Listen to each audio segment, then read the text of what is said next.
Shalom, a graça e paz, meus amados irmãos, minhas amadas irmãs. Louvado e agradecido seja o nome do Senhor Jesus Cristo. Hoje mais um dia se iniciando, mais um dia para a honra e glória do Senhor Jesus. Hoje é segunda-feira, dia 22 de abril de 2024, um dia abençoado pelo Senhor. Amados, eu vim deixar com os irmãos uma breve palavra, uma breve reflexão que se encontra lá no livro de Gênesis, capítulo 21, do verso 19. Gênesis, capítulo 21, do verso 19, que diz assim: E abriu-lhes Deus os olhos, e viu um poço de água, e foi-se, e encheu o odre de água, e deu de beber ao moço. Amados irmãos, Sara e Abraão não podem gerar, porque os dois já eram de idades avançadas. Abraão, ele tem uma promessa de um filho que Deus deu a ele, e Sara sabia dessa promessa. Só que Sara, ela achou que essa promessa estava demorando demais. Mas quem prometeu foi Deus. A ansiedade, amados, faz você achar que Deus demora em cumprir as promessas dele na sua vida. Quem acha que Deus atrasa, desiste, de conseguir o que é seu e querer pegar o que é dos outros. Quem acha que Deus se atrasa, desiste de esperar o que é seu e almeja e tenta fazer do seu próprio jeito e da sua própria vontade. Sara, meus amados, ela tenta dar um jeitinho na promessa de Deus. Ela coloca uma serva, uma concubina na cama com seu esposo para se fazer cumprir a promessa que ela acha que estava demorando a se cumprir. Não foi Abraão que correu atrás, não foi um caso de adultério, não, foi a própria esposa que quis antecipar uma promessa que Deus tinha feito para se cumprir na hora certa.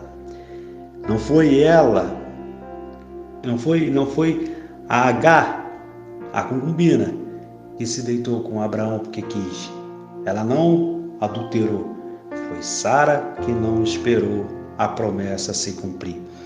Amados, Abraão ouve a mulher. Ele se deita com Agar e assim nasce um menino. E aí é que tem o risco, porque quando você foge da promessa de Deus, o risco ele aumenta das coisas darem errado. E o risco foi esse menino ter nascido, porque foi que a pressa da promessa ela poderia ter acabado com a vida desse garoto. O fracasso, amado, está na vida daquele que diz: isso aqui eu não consigo. O sucesso de alguém pode ser o fracasso do outro. Sua vida, ela pode ser um sucesso se você crer, esperar e confiar e obedecer às promessas de Deus. Do fracasso ao sucesso é o que Deus vai fazer na sua vida. Houve fome na terra de Gerar. Isaac, ele cavou um poço. Tentam te caluniar, te paralisar, mas você já está preparado. A unção, amados, leva-la no sucesso. A unção que te eleva ao sucesso. Antes do maná, antes de maná leite e mel, Canaã era apenas um deserto. Antes de maná leite e mel, Canaã era apenas um deserto. Quem tem unção de sucesso, ele pode ir para o deserto, que Deus faz um manancial para ele.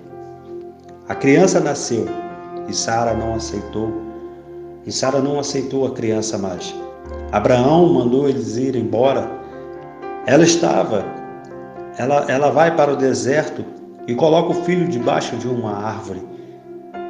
E nesse momento em que Isaac vai para debaixo de uma árvore é que Deus ouve o seu choro.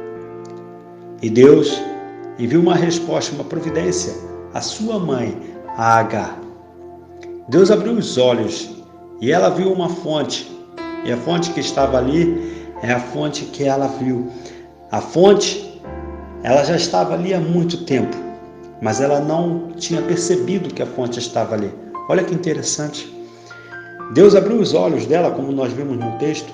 Deus abriu os olhos dela e ela viu a fonte. Mas aquela fonte ela já estava ali na frente dela. Ela poderia ter visto aquela fonte, mas ela estava cega por causa do desespero. Ela estava cega por causa da ansiedade. Ela estava cega porque ela estava passando por muita tribulação. Amado, não importa a circunstância, não importa o problema que você esteja passando, tente manter os seus olhos vidrados no Senhor. Tenta ouvir apenas a voz de Deus, que para ter sucesso, para ter uma vida de sucesso, nós precisamos ter uma visão aberta. A fonte estava ali e ela não enxergou porque a visão dela estava trancada, estava fechada. Nós temos que ter estratégia para abrir nossa visão. Abre os seus olhos e veja o que Deus está te mostrando nesse momento agora. Tenha a visão de água, uma visão aberta. Em Ezequiel 37, ele só viu os ossos secos, mas Deus deu a ele a visão e disse: profetiza. Então, amados, profetiza na sua vida agora, profetiza com autoridade na sua vida, no seu trabalho, no seu ministério, na sua casa. Antes de Ezequiel profetizar, Deus fez uma pergunta a ele. Deus perguntou: o que vê? E Ezequiel disse: um vale de ossos secos. E o problema, amados, é a forma que enxergamos as coisas e os problemas em nossas vidas. Lá em 2 Coríntios, capítulo 7, nós temos que ter a visão. Deus está abrindo a sua visão agora, porque Deus, ele não faz poço. Deus só dá a visão. A provisão está perto de nós.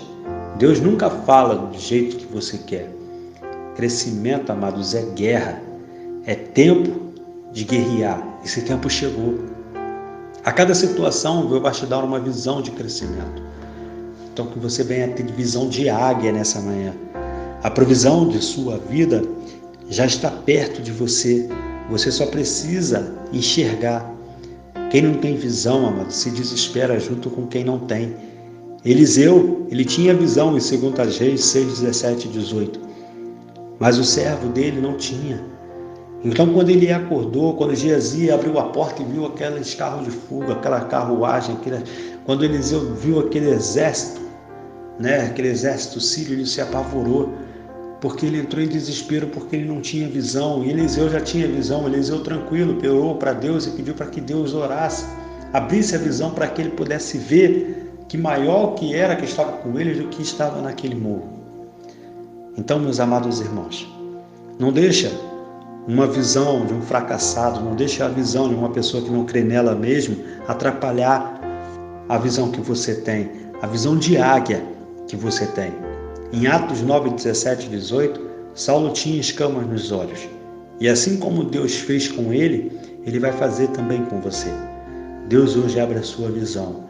E a partir de hoje, você terá uma visão de águia. Esteja preparado para as escamas caírem dos seus olhos, para que você não venha ver os vales de ossos secos, mas você venha ver a promessa de Deus se cumprir na sua vida. E começa hoje. Você crê? Então coloca um amém nos comentários, em nome de Jesus. Que Deus te abençoe. Amanhã nós voltaremos, se assim o Senhor nos permitir. Em nome de Jesus. Amém.